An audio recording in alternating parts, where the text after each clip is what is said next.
What's up, my central unit? Is the Central Man here. So back again with another WCW pay-per-view review. So the last 2 weeks, I've been doing reviews of Monday Night Nitro because this year marks the 25th anniversary of the debut of not just the debut of Monday Nitro, the 25th anniversary of the start of the Monday Night War. So anyway, so going into that 1995 WCW archives again, because I've been like throughout between I did three so far, three 1995's WCW pay-per-views, to review. I review the very first, really the very first pay-per-view on this segment was WCW Uncensored 1995, the very first Uncensored pay-per-view. And then months later, I did Great American Bash 1995. And then, the last 1995 WCW pay-per-view I reviewed was Bash the Beach 1995. That was not a good show. So we're going to the following months. Actually, it wasn't really the following month's pay-per-view. 2 months after Bash of the Beach, I'm gonna review WCW Fall Brawl 1995. So this is the first pay-per-view of the Monday Night Wars because, like I said, 2 weeks ago, before the show, WCW did their weekly show. That's Monday Nitro, trying to compete with the WWF. Monday Night Wars. Because WWF had Monday Night Raw, WCW had Monday Nitro. Anyway, so this is basically the first pay-per-view of the Monday Night War. So anyway, so this show was at the it's at the the Asheville Civic Center, or right now it's called the Hara Cherokee Center in Asheville, North Carolina, on the 17th of September 1995. The attendance for the show was 6,600. And the buy rate for Fall Brawl of 1990. Sorry, I was looking at the TV. Yeah, the buy rate for Fall Brawl 1995 is a 95,000 pay-per-view buys. I think this is the second lowest buy rate for WCW pay-per-view of that year, because number one has to be Starrcade of that year of 1995. I'm not going to review that pay-per-view anytime soon. Maybe, who knows? Never say never. Anyway, so the commentators for Fall Brawl 1995 are Tony Schiavone and Bobby Heenan. Schiavone at this time, Monday Nitro was 2 weeks old. I think Schiavone only does the pay-per-views, and then I think on Nitro it's mostly basically Bischoff, Heenan, and Mongo. I feel like this was until when they basically written off Bischoff off the commentary team. After Hall and Nash powerbombed him through a stage at the Great American Bash of 1996. So that's a future classic WCW pay-per-view review in the near future. Anyway, so the first match to kick off Fall Brawl of 1995, we got Flying Brian Pillman taking on Johnny B. Bad. Winner face Sting for the United States Championship. I've done my research. I found on Wikipedia the original match for who faced Sting for the United States title. The original idea for this match. I'm trying to say, the original plan is supposed to be Johnny B. Bad versus Eddie Guerrero. Yeah, supposedly Eddie Guerrero should have made his debut, his WCW pay-per-view debut on this show. Unfortunately, they put him in the main show. The pre-show. He had a match with Alex Wright. I think he suffered an injury. So basically, Flying Brian is the last-minute replacement for Eddie Guerrero. Anyway. So Johnny B. Bad is Mark Merrow, he'll be in the World Wrestling Federation years later. Actually, he left the company in early '96, and I think it was, he became Mark Merrow. He used his real name. His real name is Mark Merrow. Anyway, This was a really good match. The match lasted about, I think it was about nearly half an hour. I was kind of, some parts of the match I was kind of getting bored, but they told a good story. They're two good workers, you know, Brian Pillman and Mark Merrill. The match really had a 20-minute time limit draw. I think, yeah, it was a 20-minute time limit draw.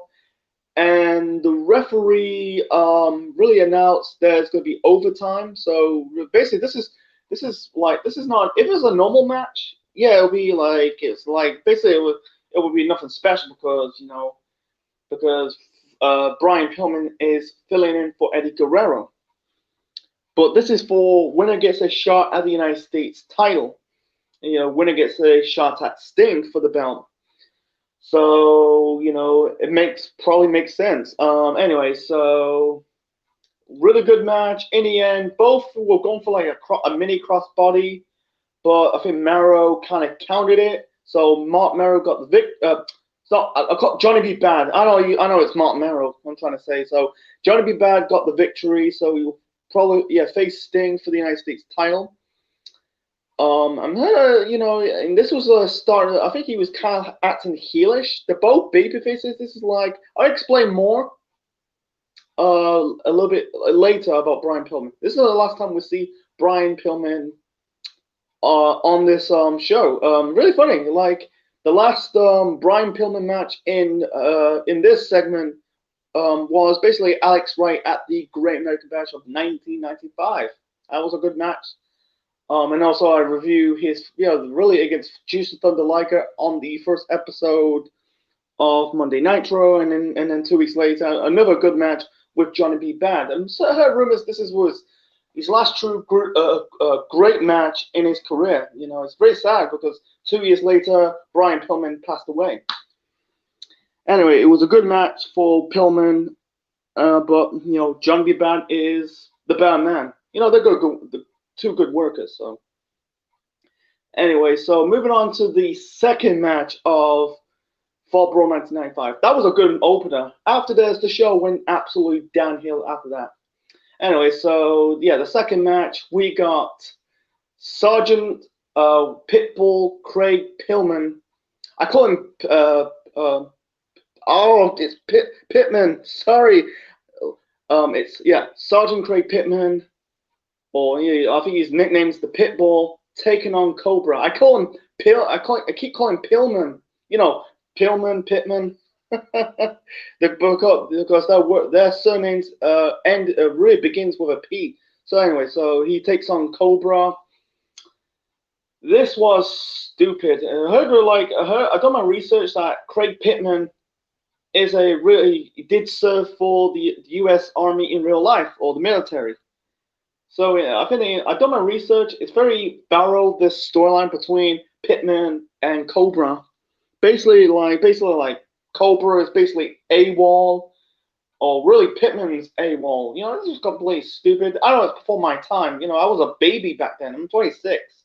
This was like in 1995. I was like 1 year old. Anyway, so yeah, this was not a good match.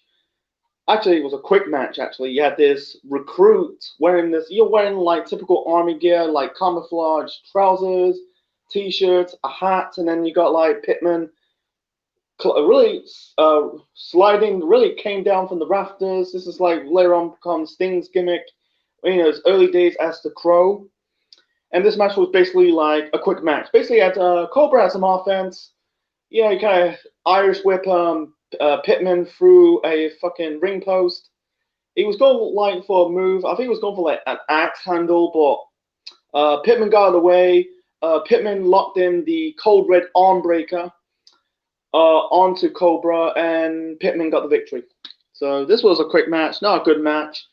This is a little bit better than Pittman's match with Hacksaw Jim Duggan at the Great American Bash of that year, because that was boring because Pittman was working on the legs of Jim Duggan. He was hyping up his finisher, the armbar, and he's working on the legs. This was a bit bad, but that's not saying too much. So, on the good side for his real name is, I think he's called John Farmer. he'll become the fake Sting in 1996. He's the he's not like I don't think he's a good wrestler, John Farmer. Sting is one of the best. I don't want to get into it, so moving on to the next match. The next match, we got the fucking Renegade with Jimmy Hart. Yeah, Renegade defending the television title against Diamond Dallas Page with the Diamond Doll, Kimberly, and Max Muscle. At this point, DDP is still treating Kimberly like shit. I'll call it Kimberly, because Kimberly cost DDP the arm wrestling match with Dave Sullivan at the Great American Bash of that year. He treated like shit in the match with Dave Sullivan at Bash of the Beach. This is kind of like planting the seeds of a breakup between DDP and Kimberly. They kind of reunite years later, and Kimberly turned on DDP years later, costing the world title match against Jeff Jarrett at the final Spring Stampede pay-per-view in 2000. I covered that pay-per-view on this channel. Anyway, so this match, I say wasn't a better. This is a better match for the Renegade. He had 3 pay-per-view matches in his time because he debuted at the very first uncensored pay-per-view. He had 3 matches. Arn Anderson at Great American Bash. He won the title from Arn Anderson. Mr. Wonderful Paul Orndorff, he was in his segment on the show with, what was it called? Gary Smiley. That was a crappy, cringeworthy segment on the show. And he had a bad match with the Renegade at Bash of the Beach. The previous pay-per-view, because I don't count Collision in Korea, that was a house show. And you're not going to find that pay-per-view on the network. Anyway, this was a better Renegade match in his career, but that's not saying too much. It was a bit boring. Like Renegade, like I said, it was like I explained a little bit shortly. It was not that good for many reasons. It was like okay match, like I said, the one problem, one flaw is it was a boring match. It was about 8 minutes. It was just I thought I was kind of like getting bored of this. But it was okay. It was still an okay match, but barely. In the end, like the Renegade was fucking like a dumbass. He was about to win the title, and then you got like Max Muscle trying to interfere. You got Jimmy Hart trying to help. You got this confrontation between Jimmy Hart and Max Muscle because he was going for like here's the problem. He was Max Muscle was about to interfere. Jimmy Hart's trying to stop Max Muscle's interfering. So let Max. I know like he's saving Jimmy Hart because he's a small man. In Max Muscles, he's built like a brick shithouse. Renegade hit like I think it was a crossbody outside the ring on Max Muscles. He's about to get in the ring.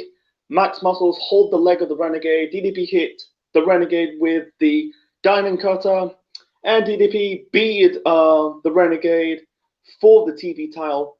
And here's some research. They give Renegade a undefeated streak, and this was the Renegade's first defeat in his WCW career. So, and this was the beginning of the end of the Renegade in WCW.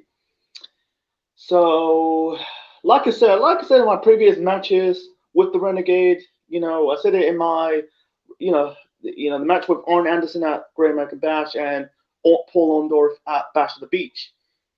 They made Richard Wilson the fake. Really, he was basically a fake version of the Ultimate Warrior. Yeah, the reason why they kind of like gave up this experiment, trying to make Richard Wilson the Renegade as the new Ultimate Warrior, because, like I said, the difference between Richard Wilson and Jim Hellwig, because the Renegade and the Warrior. Like I said, he's a bad worker. I know people say he's a bad wrestler, the Warrior. I kind of disagree. He's okay. He's a good worker, the Warrior. He has the charisma, personality. Richard Wilson doesn't have the personality and the charisma, or even the wrestling moves of the Warrior, because he does like the shitty headlocks. I think he did some shit. At his match with Paul Orndorff at Bash of the Beach 95 for the TV title, he did some crappy drop kicks. He did like a crappy super kick on fucking DDP. He was not that good, Richard Wilson. So, and also his physiques. Look at the physiques between Renegade and Warriors. Renegade's physique is okay, but like Warrior's physique is so freaky. And yeah, this was the beginning of the end of the Renegade. He's too exposed, and the reason why, because the Warrior kind of buried Richard Wilson in a wrestling magazine article, so they really killed his push completely dead. Been on, yeah, this was the start, the beginning of the end, and I think it was on a Nitro. Jimmy Hart basically turned on the Renegade, basically just wiped the R around his face and just call him, "You just plain old Rick." That's his real name, Richard Wilson. He stuck around in 1998. He stuck around the rest of his time in the company. I think he got released in 1998. He was more like he was be like a jobber. He will never get that same push ever again. And it's really sad. Like 4 years later, Richard Wilson, the Renegade, really took his own life at the age of 33. Died really young. In my, if I was, here's my booking. If I put my booking hat, I'd rather have take I take the Renegade. The Renegade was too exposed. I'd rather take Renegade off TV. Just let him like train more in the ring. He was, I feel like he was not ready in the ring. That could be the reason. And also, people were not buying it. He's not the warrior. He's not the warrior because I think like I don't know. I found out on Wikipedia that the warrior is 6'2". The renegade is 5'10". It's about a 4 inch difference. He's very close to 6 feet tall. But yeah, I'd rather have Richard Wilson, the renegade, take him off TV. Learn how to get some proper training, and then put him back on TV and like give him a second go. But unfortunately, it's just like like I said, got released in 1998, took his own life, and yeah, it's a damn shame. You know, you could really keep the Renegade name and just change up his character because he's not gonna.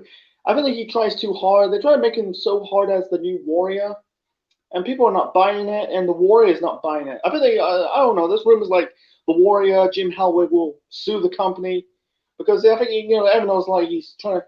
He goes Jim Hellwig trying to sue the WWE for using his images, so that could be the reason. So I'm going to move on to the next match. And the next match, we got, Bunkhouse Buck and Dirty Dick Slater. They are the tag team champions, defend the belts against Holland Heat. That is Booker T, Stevie Ray, the managers. That was this storylines. This rivalry is built around the managers. Colonel Robert Parker and Sister Sherry. Sensational Sherry. I don't remember. I think they, like at the last review I did, of the WCW pay-per-view of 1995 was Bash at the Beach. Holland Heat like Lee entered and leave Bash at the Beach as the reigning defending WCW tag team champions. So, 1 second, I need a piss. I'll be right back.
Okay, folks, I'm back. So anyway, yeah, the champions entering Fall Brawl are Dirty Dick Slater and Bunkhouse Buck.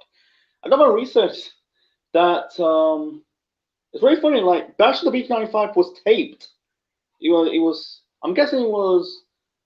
I don't know. I think it was 2 months and aired in July because Bunkhouse Buck and Dirty Dick Slater won the tag team belts on a 21st of June edition of Saturday Night Main Event. So yeah, at this point, yeah, they were doing. I think before they did Nitro, most of their shows are taped. So it's very confusing. Who is the champions? And so anyway, so yeah, this storyline's built around the two managers, Colonel Robert Parker and Sister Sherry.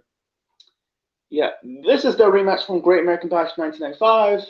Same, yeah, this is the same situation of this match and that match at Great American Bash. That was not a good match. Boring as fuck. I was like completely sewn out with it, man. I'm not crapping on Booker T and Stevie Ray. They're good workers. It's just basically there's no chemistry between Holland Heat and Slater and Bunkhouse Buck. Anyway, so in the end, you had the two managers, Robert Parker and Sherry.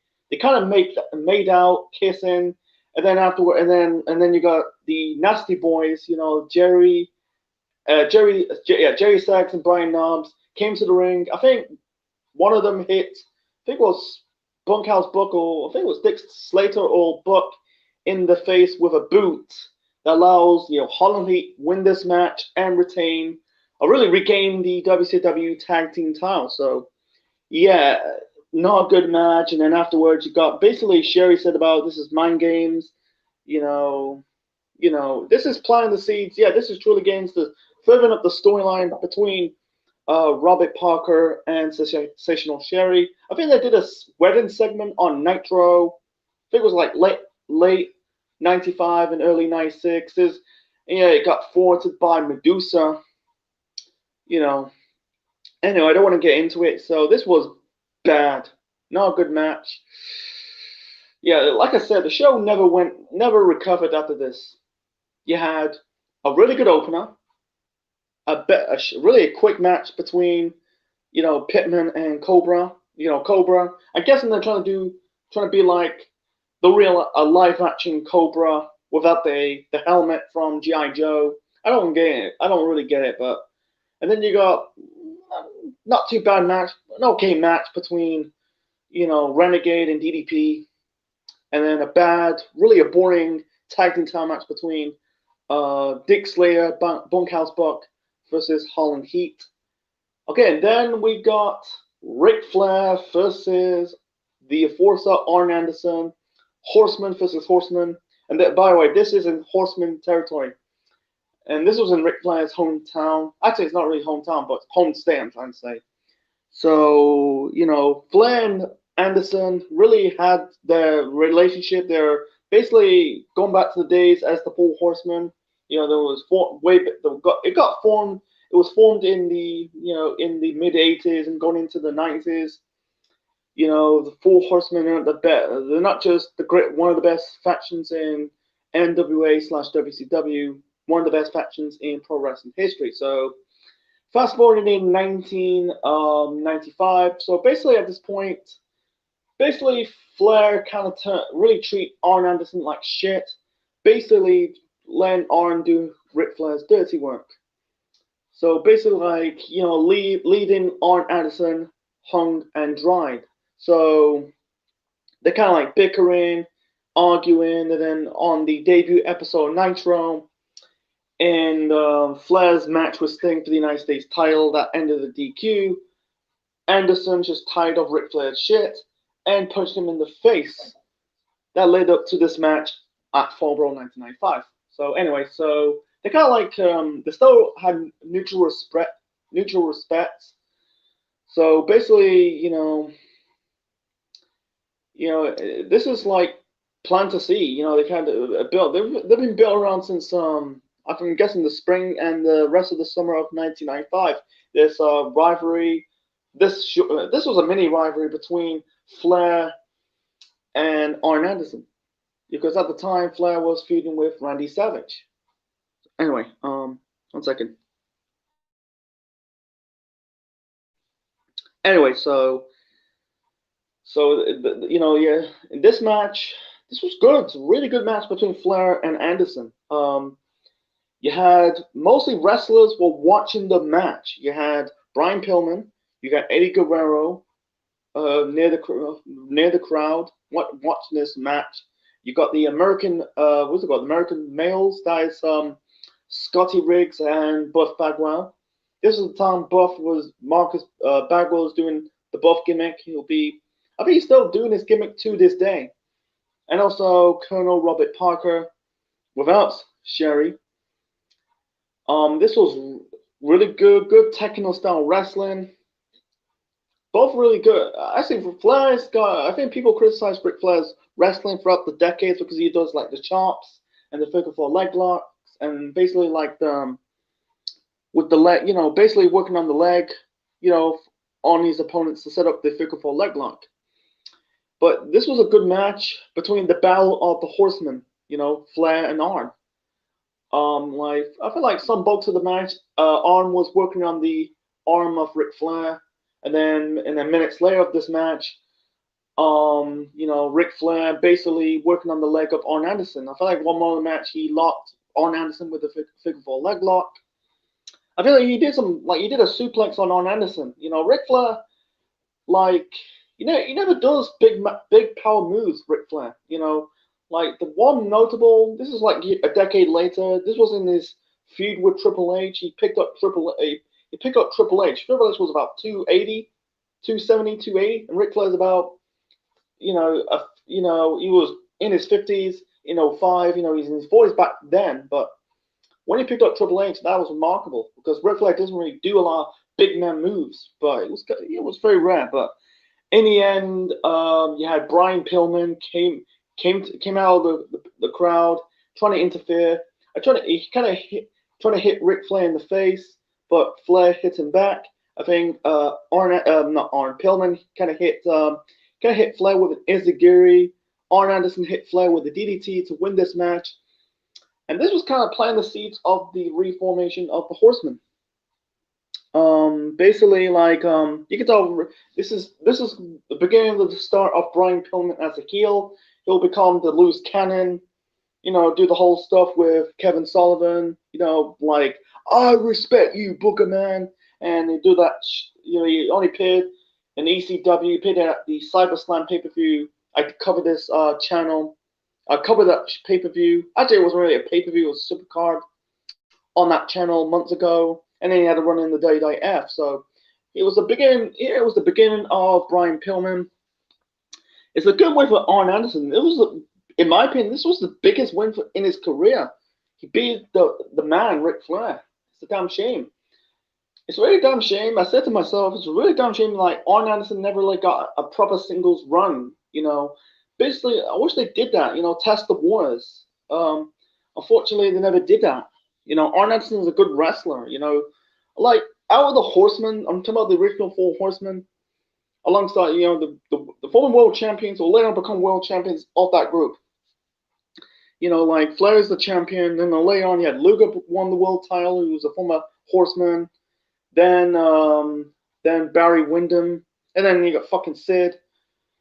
I don't, he was a fucking shit wrestler. I don't care he's a Brit shithouse, but he was a bad wrestler, Sid. Yeah, and I don't totally no. She's got a hot daughter, Tessa. Another story, another topic, another time. Tessa, almost call it Tessa. Tully was more like a My Janae type of tag team, but with Arn, he never got never got into that. It's damn sure he never got a singles run. He was more like getting into a tag team or in a stable, whether it's the Four Horsemen or the Dangerous Alliance with Paul Heyman's group. But he's never got like a proper single run. I don't really say Arn Anderson will be. It's not sure he never won a world title. I wish they did that. I don't care how long the reign is. At least he's world champion. But that was never happened. But he's just never got that fair opportunity. it's just like what ifs type of situation. So yeah, it was the biggest win for biggest win for Arn Anderson, but yeah, it was planting the seeds of the reformation of the Horsemen. That'll be the first formation of the Horsemen will be, Flair, Arn, Pillman, Benoit, and then Pillman left the company, and then you got Mongo, and then Jarrett. Anyway, so moving on to the main event, we got the War Games match. And you got Team Hulkamaniacs versus the Dungeon of Doom. This is Kevin Sullivan feuding with Hulk Hogan for nearly a year because Sullivan's wasn't, people. I thought he was his. I thought this is the only faction Kevin Sullivan was in. Unfortunately, he's appeared in another faction similar of the Dungeon of Doom. It's called Three Faces of Fear. That'll be Kevin Sullivan. That is the Butcher. The Butcher is, Ed Leslie. And then you got Avalanche. That is John Tenta. So basically, I think Hogan thwarted that faction. He factored two factions at the time in 94, 95, and going into 96. So the Dungeon of Doom was formation in May. He brought in his two former members of the Three Faces of Fear, the Butcher, and not the Butcher in AEW right now. No, the Butcher is the former Brutus, the Bob Beefcake, and Avalanche. At this point, the Butcher will be known. It'll be known as the Zodiac, and it'll be he'll drop that gimmick. He'll be a double agent. He'll be still working with Hulk Hogan, and then he'll become the Booty Man, and then later on the Disciple, part of the NWO. And also Avalanche, you'll wrestle with his real name. His real name is John Tenta, and I think at this point he'll be known as the Shark. So this is basically to try to get rid of Hulk Hogan once and for all in WCW. So representing Team Hulkamaniacs, we got Hulk Hogan, the WCW World Heavyweight Champion, the United States Champion Sting, Macho Man Randy Savage, stumbled on my words, and Lex Luger. Originally, the original fourth member was supposed to be Vader. He was supposed to, he kind of turned Vader babyface. And then, he self-proclaimed he was AWOL, but in reality, he left the company. I think his final appearance of WCW was, the Clash. No, they did. I checked on the network. Haven't sold the Clash yet. I'm still on 1989. By the way, we'll do review Clash of the Champions 5 next week. I'm trying to, it's been ages. I need to get back on to reviewing Clash of the Champions. Anyway, so yeah, his last pay-per-view appearance was Bash of the Beach 1995. Self-proclaimed he was AWOL in kayfabe, but in reality, he had a bust up. With Paul Orndorff. I don't know if he got fired. I think he got quit. I think he quit or fired. I don't know. So he left the company and he went on to wrestle in the WWF in early '96. Anyway, so Lex Luger is the Vader's replacement for Team Hulkamaniacs for the War Games match against the Dungeon of Doom. Like I said, I covered Monday Nitro on this channel 2 weeks ago. He showed up on the first Nitro, and then on the go home show to Fall Brawl, he fought Hogan for the championship. That was ending the disqualification with the Dungeon of Doom interfered, attacked Hogan. So anyway, Luger, here's the situation. If Luger helped Hogan win the match against the Dungeon of Doom, he'll get another shot at the World Heavyweight Championship. And by the way, if Hogan wins this match for his team, he'll get the Taskmaster, Kevin Sullivan. Anyway, speaking of the Dungeon of Doom, representing the Dungeon of Doom, I think you've got Shark, Kamala, the Ugandan giant, who by the time this review is recording, actually it's live, but by the time this review is live, everyone knows he passed away about a month ago. 2 months ago. Actually, it's a month ago, but yeah, Shark, Kamala, Zodiac, and Ming. And by the way, Ming joined the group. He betrayed. He didn't really betrayed. I think he, yeah. He was very funny. He was, you know, he was managed. He was managed by Colonel Robert Parker, and all of a sudden he's part now of the Dungeons and Doom. And this match, this War Games match between the Hulkamaniacs and the Dungeons and Doom. I'm gonna keep my voice down. It's really late when I'm doing this review right now. It's about nearly where I'm from. It's about 12:45. After this review, I'm going hitting the hay. Need some sleep. Anyway, yeah, this match was boring as fuck. Boring. I was kind of completely zoned out. The last War Games match I reviewed was Fall Brawl 1993. It was Sting's team versus Speeder's team. That was a not too bad. It was an okay War Games match. This was boring. I was kind of like zoned out because it's so cheesy. This Dungeon and Doom thing fell from the beginning. It was doomed from the start because it's cheesy.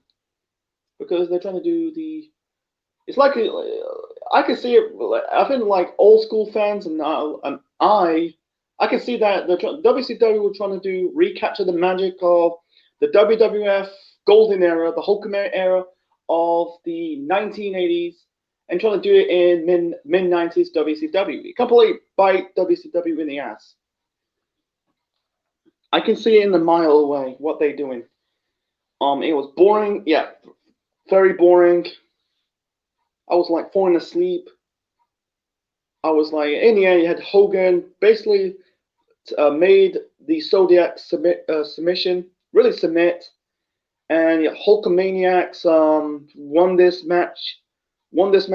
Looks like Luger gets another shot at the world title, and also Hogan. And then really the second main event, we got Hulk Hogan versus the Taskmaster Kevin Sullivan. This was another bad match. Oh boy, I wish the show fucking ends. And then all of a sudden we got the real proper debut of the Giant. The Giant is, Paul White, the future Big Show. Yeah, his first appearance was he showed up at the Great American Bash of that year, but unfortunately he was in the crowd. But this is his proper debut. His first pay-per-view because I think like there's one scene. You drive a monster truck and really destroy Hulk Hogan's motorcycle, and they're trying to build this up like he's the son of Andre the Giant. It's kind of true. Some fans like it's kind of true. Like some people compare Big Show as Andre the Giant because they're both giants. I think Andre is a bit taller than Big Show. In some degree. Anyway, so he came to the ring and basically helped Kevin Sullivan, basically snapped his neck. And it basically like Heenan said on commentary, this is like, you see, he kind of really screwed his head off like a bottle of whiskey or bottle of wine, whatever Heenan said. So they left the ring, and that was the end of Fall Brawl, man. Holy fucking shit. Yeah, my final grade for Fall Brawl 1995. Oh boy, I'm gonna give it a 3 out of 10. The last review I did, Fall Brawl 1990. This Fall Brawl of 95 is a 3 out of 10. The last one I did was Fall Brawl 93, is a 4 out of 10. This is worse than 1993. The two matches you should probably watch if you got this on the network or on DVD or video or was it VSS? I know it's videos. The two matches you should watch has to be Pillman versus Johnny B. Bad and Flair versus Arn Anderson. Besides that, I place Renegade and DDP's match probably in the middle, barely. I was almost putting it in the bad because I watched it 4 times. I was like almost putting it in the bad, but I kind of put it in the normal, put it in the thumbs in the middle. It was one of Renegade's bad matches in his time in WCW. but that's not saying too much. Mostly the matches are shit. Like you got, I don't count this Hogan and Sullivan match as an actual match. It was just a segment, just building up for really. It's just building up the next month's pay-per-view. That'll be Halloween Havoc of 1995. I will cover that channel a pay-per-view on this channel. That'll be probably next month. We haven't got long until October. So anyway, so I put that in the middle. I put that in. I don't really call it as an actual match. It's just giving the Giants some more exposure, building it as a threat for the Dungeon of Doom against Hulk Hogan. Anyway, it set up the monster truck match for Halloween Havoc of that year. So yeah, I don't put Hogan and Kevin Sullivan that match. I don't think it was an actual match. It's more of a segment. Anyway, so I put Pittman versus Cobra. That was a quick match, but that was. Why is it? Was it that match shouldn't? It was better off on not really. I don't want to say Nitro. That should be on Saturday Night Main Event. And then you got the tag team title match between Bunkhouse Buck and Dirty Dick Slater versus Harlan Heat. That was boring. And also the fucking War Games match between Hulkamaniacs and the Dungeon of Doom. And they also could continue this rivalry until 1996 with another boring match, the cage match on Center of 1996. Hogan and Savage, the Mega Powers versus the Alliance Destroy Hulkamania with some members of the Dungeon of Doom, Ric Flair, Lex Luger, and fucking Sea Gangster, the former Zeus from that movie, No Holds Barred. So I'm done talking about it. So anyway, so that's my review of WCW Fall Brawl 1995. Hope you like it. Leave your thoughts in the comment section below. Smash the like button and subscribe to the Central Mind Network on YouTube. So next time, I'm going to get away from Fall Brawl a little bit because September is nearly at an end. I'm trying to get away from it. I was originally planning to review an NWA. That was like, WCW, before it was WCW, it was Jim Crockett's promotion. I'm getting away from that. I'm trying to get away from Fall Brawl. For the last 3 WCW pay-per-views, I reviewed the bad. Reviewed Bash of the Beach 95, and that was a bad show. Bash of the Beach 2000, that was a bad show. Fall Brawl 93, that was a bad show. And also Fall Brawl 95, that was a bad show. So I'm getting away from that. This pay-per-view, let's review. Let's review this one pay-per-view I'm going to talk about. This is from 1989. This is the one and only. This is at the time, they're trying to break away from. It didn't really break away. You can tell it's a WCW/NWA pay-per-view. The next time I'm going to review. I was already, do I review New Blood Rising? I would say no. Enough with the bad pay-per-views for the time being. I'm taking a break of that. Let's review. I'll review. What's it called? Chai Rumble 1989. That'll be Flair versus Steamboat. This is Central Man officially signing out, and check you later.